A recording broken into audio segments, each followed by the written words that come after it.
Babala naman mga kapuso, huwag gayahin ang ginawa ng isang content creator na anyay for the content.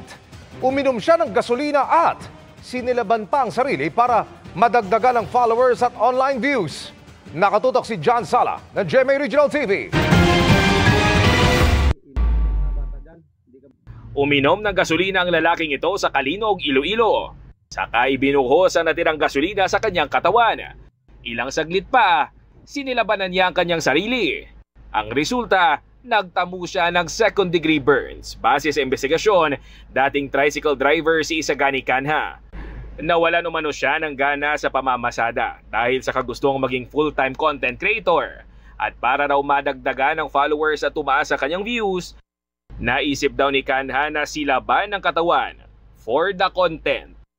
Sa tindi ng tinamong mga lapnos, nananatiling confined sa isang ospital si Canha. Labis daw ang pagsisisi niya, kaya may payo sa mga kapwa content creator. Hindi ganyan na pagsundo ng ako ng content ay tamang ikadelikado. Kag sa mga baguhan pala dyan, sa aking experience ko doon, hindi kita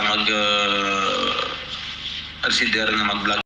Ayon sa health authorities, marami ang masasamang epekto ng ginawa ni Canha. Chronic nga exposure no sa tao no sa mga petroleum nga mga gases no can even lead to coma, to death, to even cancer. So how much more nga mainom niya. So amo na nga dapat hindi gid no likawan tagid. Tingin naman ng isang sociologist, dahil sa kompetisyon sa social media, marami na ngayon ang gumagawa ng content na hindi naman napupulutan ng aral ng viewers upang maka-income lang online. Siguro ang imo end goal na dira nga ang gusto mo nga mag-sell ang imo nga content is actually para nga makakuha ka man income out of it. No kay tiwai ka na ang wala man di gahambal nga it's a competition nga sa diin may award nga ihatag sa imo. Mula sa GMA Regional TV at GMA Integrated News, John Sala. Nakatutok 24 oras.